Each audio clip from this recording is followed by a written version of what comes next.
I guess I'm live.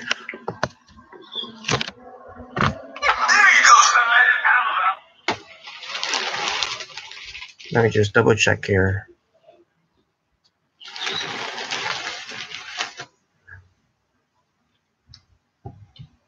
Alright, I'm good. Just make sure I'm live, folks. So, what's going on, YouTubers? Welcome everyone to Impact Wrestling Review, the show from May 3rd, 2018. Your commentators in Orlando, Florida, in the Impact Zone is Josh Matthews and Don Collins. So let's get to the show. I'm just going to rapid fire this because I want to get to every videos done here for YouTube, for these reviews on YouTube. Because I'm.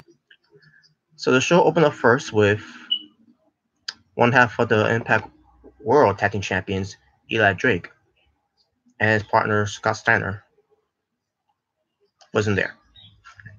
And the reason why is because Eli Drake wants to cash in on his Feast of Fire case, which it gives him an opportunity for the Impact World Championship against the current Impact World Champion, Pentagon Jr. So Pentagon Jr. comes out, confronts him, do this whole zero miedo type of thing, and there you go. Then we get to backstage. Yeah, again, folks, I'm just gonna go right ahead, just rapid fire this. Then we get to Mackenzie Mitchell. She interviews Kiera Hogan, the girl on fire. Basically, it's about the match that Kiera Hogan had against Tyra Valkyrie from Impact Redemption, and she wants her redemption against Tyra Valkyrie. And all of a sudden, we get Tessa Blanchard getting involved, basically talking down on Kiera Hogan, saying that she's a backseat type of woman. And then Kiera Hogan's like, she admits that that Tessa Blanchard, by saying that to her, that she is better than her when it comes to sitting and watching.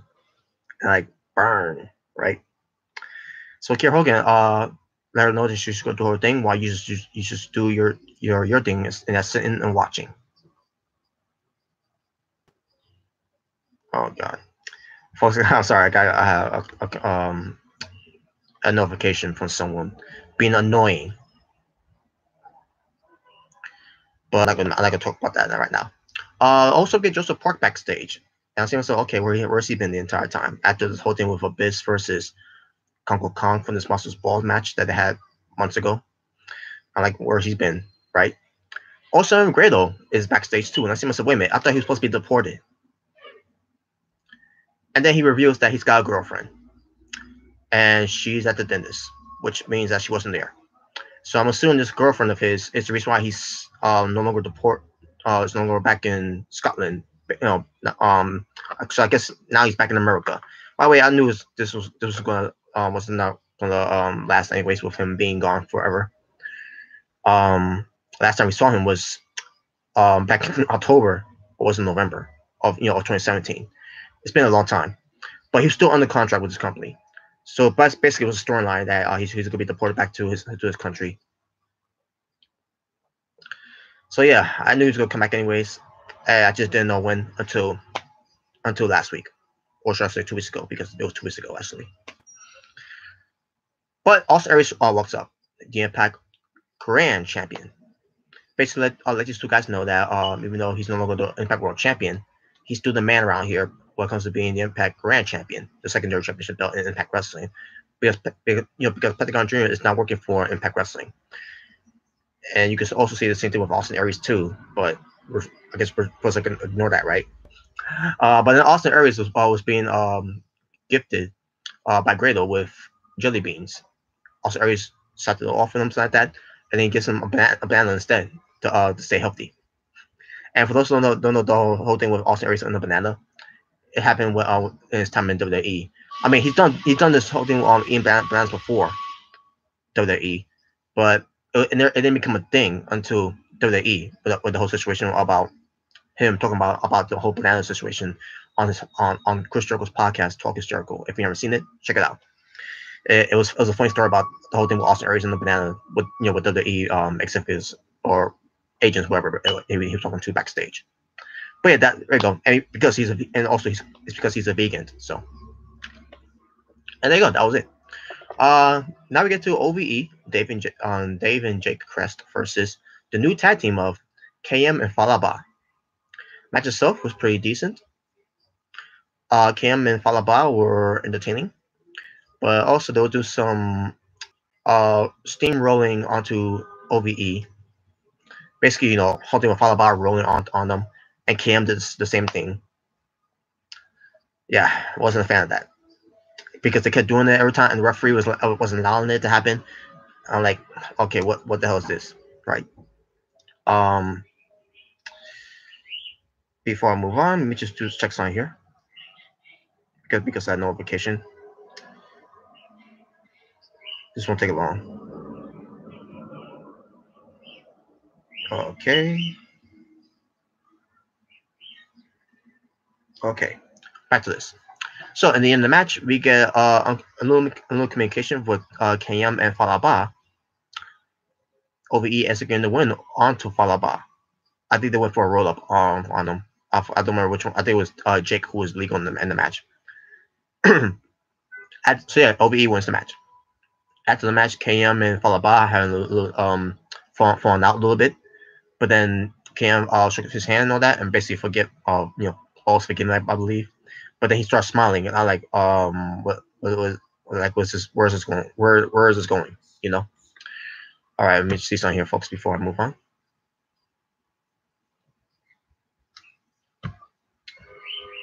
All right, nothing's happening here. Next, we get to Mackenzie Mitchell interviewing Moose backstage. Moose talking about that he's still planning on being Impact World Champion, and he basically discussed this whole thing. Comparing it to his days a little different. I mean to say, he's on the top player. He's Mr. Impact Wrestling, which I still understand why he ends up becoming Mr. Impact Wrestling in the first place. Then they're a storyline about that, but it just came out of nowhere. But then also Jimmy Jacobs shows up, interrupts Moose. Yeah, he's gonna pick it up now. All right. So yeah, sorry about that, folks. So Jimmy Jacobs interrupts Moose, and basically talks about how you're Mr. Impact Wrestling, and he talks about a guy with a last name Impact was taken care of, which was Johnny Impact, by his monster Kong, and then Moose picks him up by the neck, by the collar, whatever, and then says, "What do you want?" And he's like, Jimmy Jacobs said, "All I want is you to meet the monster of Kong next week," which happened last week, by the way. But basically, I'm just quoting what Jimmy Jacobs said here, and Moose accepts, and we'll get that match when I do that review. When I get to it after I get to the rest of these WE reviews. But yeah, there you go. And we'll get that match later too, by the way. Now, before I move on, let me just check something here, folks. I gotta make sure I got the right information here. Okay. No, that's not it. Okay, here we go. This is it. Just give me one moment, folks. My apologies. Oh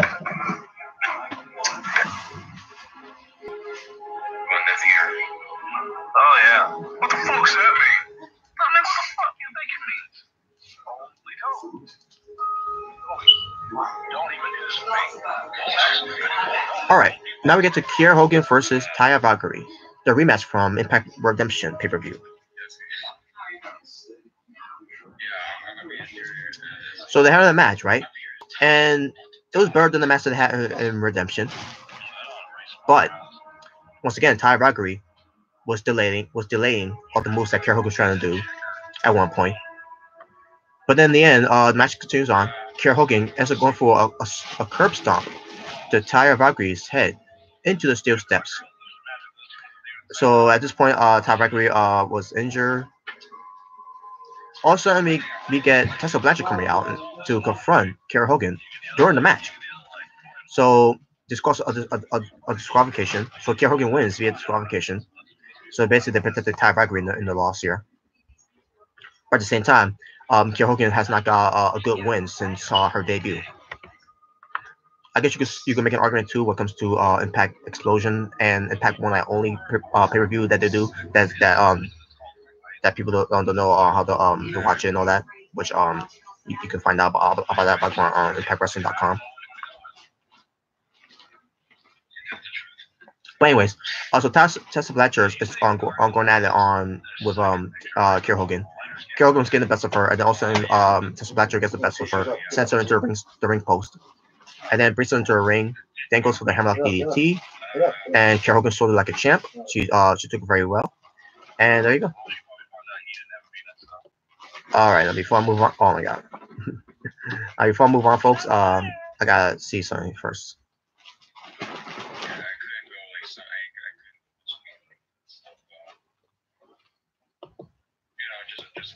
Just give me a moment, folks. Now, this weekend, she wants to go see that. She wants to go see that movie. Does she have a favorite? Does she have a favorite? Out of all of them, I'd say not Panther. Sure, keep your shoes on. Okay, George, you say here. What I thought of last week in Impact, it was interesting. The matches were good, but the Electric versus Pentagon Junior match was too short and disappointing. I'll get to that when I do that review after I get the rest of all these Impact Wrestling. I mean, after I get the rest of the WWE reviews done. And you also say here, George, that Impact, you are talking about uh this and this that the other week. Yes, I am. I'll talk about the one from 2 weeks ago because I was way behind, folks. I'm way behind my review.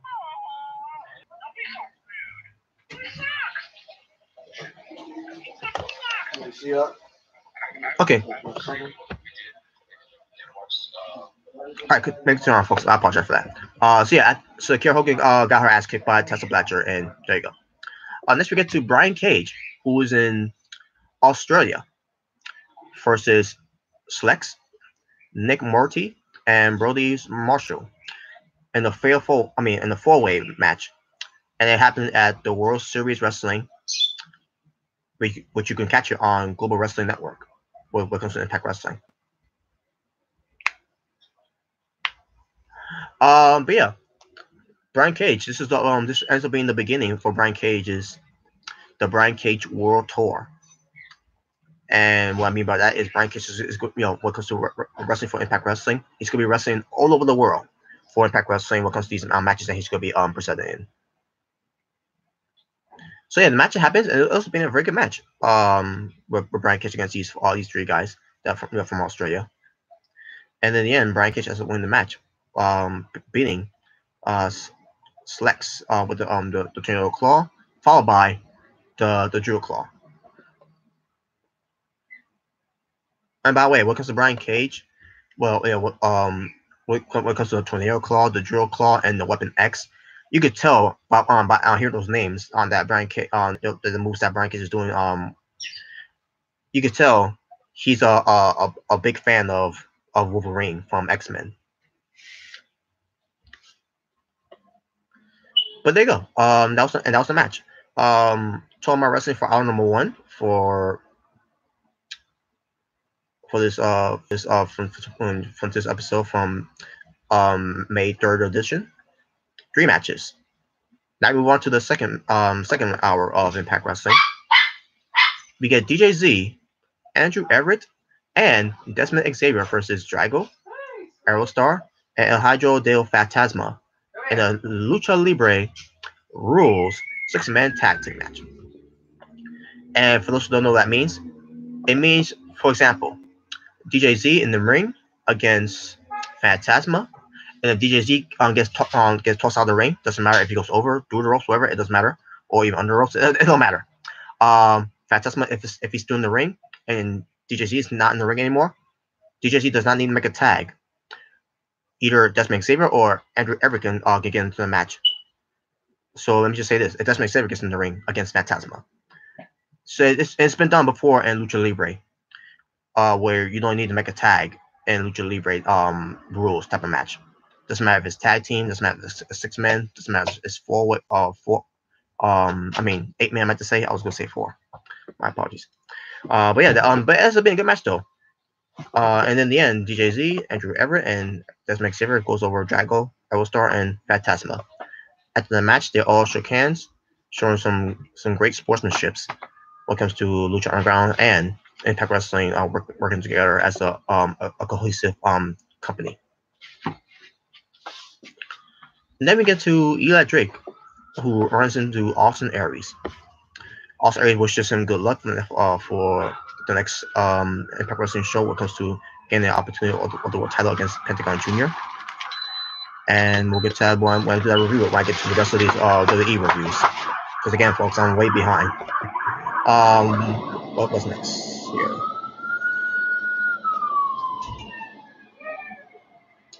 Matt Sydal. Oh, before I get to that, folks, I got to point this out. Sorry, folks. I need to mention this too. By the way, we see KM talking to Falaba about don't worry about the loss that they suffered from OVE, and says to Falaba that we got to get in so far in good shape and eat right too. And we'll get to that moment. We'll get to that when I do on that review later on.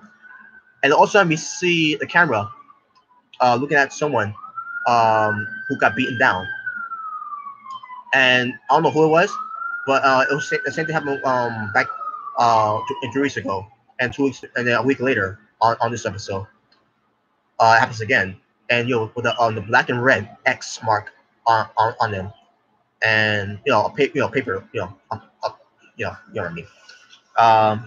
It's the size of this, basically, like one of those note cards like that, and it's all red, and then in the circle and the X like look at it's the Xmas symbol is black.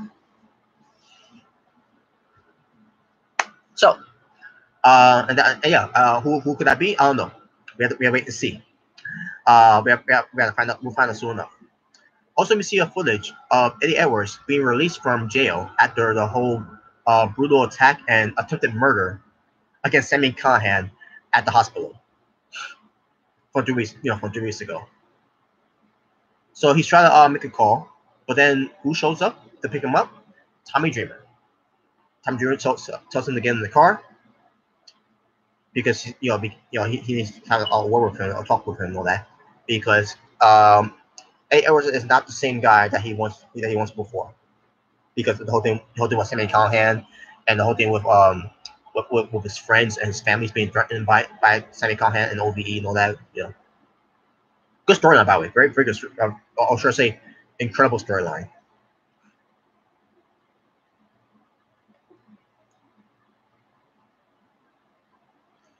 Now we get to this next match, which, by the way, before this match even happened, Impact Wrestling announced, which was poor on how they did it, and dumb.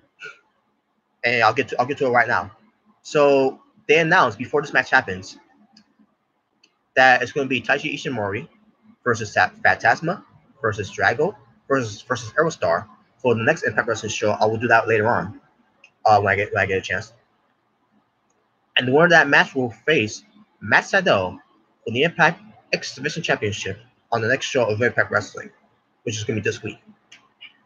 And they announced that, right? So then we get to this match. So we get Matt Sydal defend his Impact X Division Championship against Taiji Ishimori, who was part of that four-way number one contendership match for last week's match. So Impact Wrestling announced this before this match happened. I see myself, wait a minute. If Taiji Ishimori's going to be in this number one contendership match for the next episode of Impact Wrestling, which was last week, then why is he in this match against Matt Sydal right now? Thank you. Chase. All right. I'll take it later. It made no sense, folks, and I think it was Impact Wrestling fucking up. They botched. But besides that, we get Taiji Ishimori taking on the X Division champion Matt Sydal. It's been a good match with Matt Sydal winning. Basically, Impact Wrestling just spoiled the match. I'm pretty sure they didn't mean to, but they at the same time they didn't realize what they just did there too.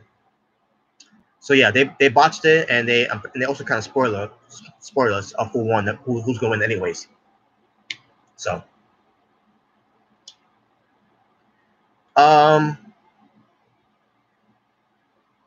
After the match, we see Eddie Edwards and Tommy Dreamer, discussing this whole thing about the whole situation with Sammy Callahan and everything. And yeah, there you go. That's to say that, folks. I mean, I did enjoy it. It was intense and all that. It was it's it's a storyline that got way too personal now, and I'm enjoying it. I am indeed enjoying this.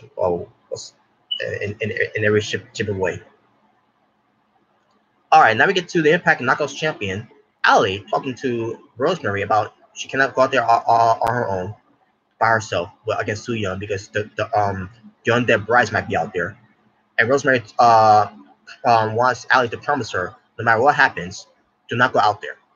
Ali does not want to promise. She wants to go out there and everything. She wants to be there for her, and Rosemary is debating with her and all that. To stay back here. Do not do it. Don't you dare do it. Promise me and everything. Ali's like, fine, I promise. I promise. We'll get to that. We'll get to that momentarily. Now we get to the clubhouse that will have LEX, which is Santana, Ortiz, and still no Conan. So basically they're falling apart. They had no titles, no money. Conan's still missing, and then Santana says that we gotta get back on track by beating the new tag team of DJ Z and Andrew Everett for the next Impact Wrestling show, which I'll do later on when I get a chance to. So yeah, there you go. Now let's get to the main event. The main event scene will feature Su Yung versus Rosemary.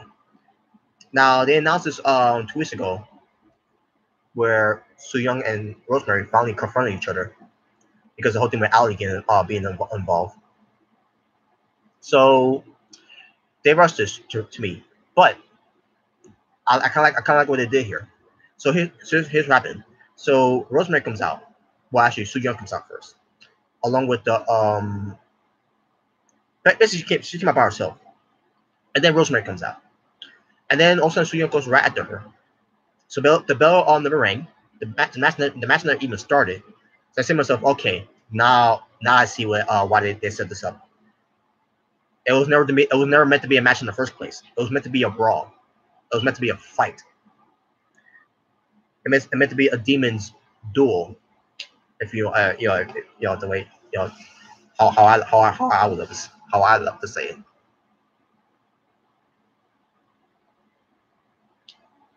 Anyways, I'm just saying. So they brawl.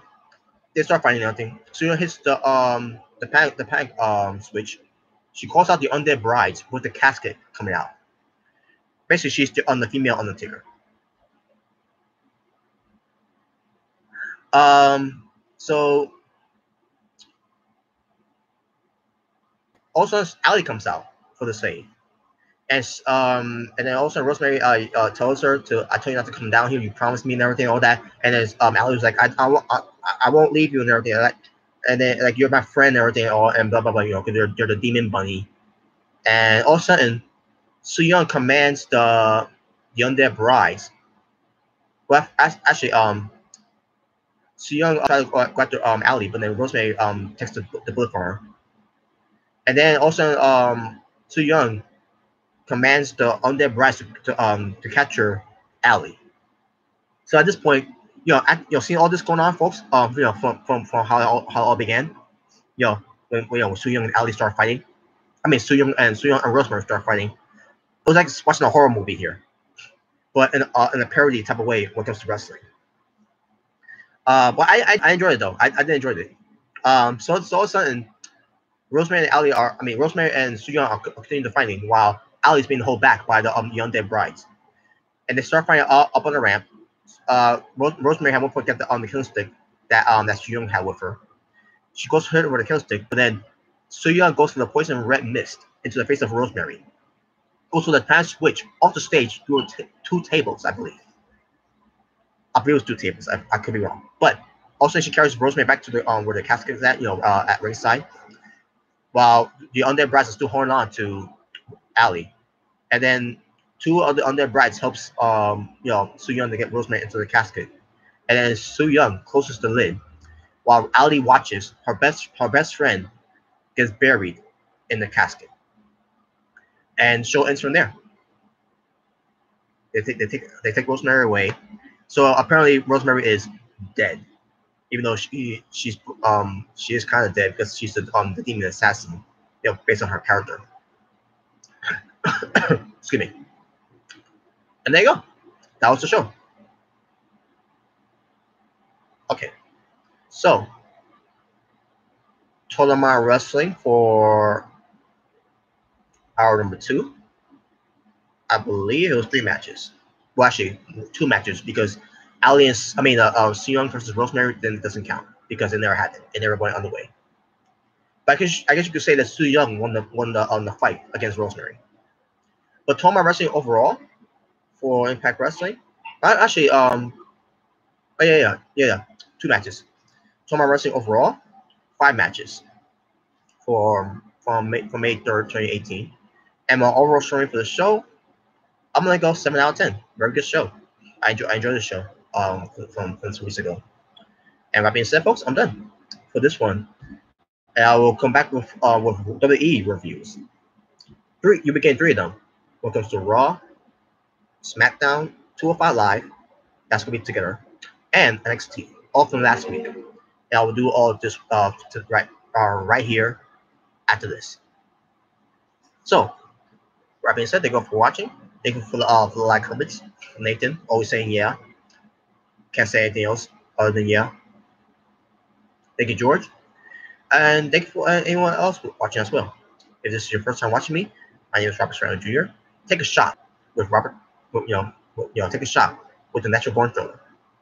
I'll have my shot glass with me, but I'll have it with me right now. So, and I should do that from now on, by the way. But anyways, there you go. If this is your first time watching me, oh yeah, subscribe, by the way. That's what I mean. That's what I meant by taking a shot with the Natural Born Thriller. But if this is your first time watching me, yeah, subscribe, take a shot, and if you enjoyed this review, give it a thumbs up. If you didn't enjoy it, give it a thumbs down. Either way, choice is yours alone. So I'll see you all after this. But for now, peace on the streets. Take care.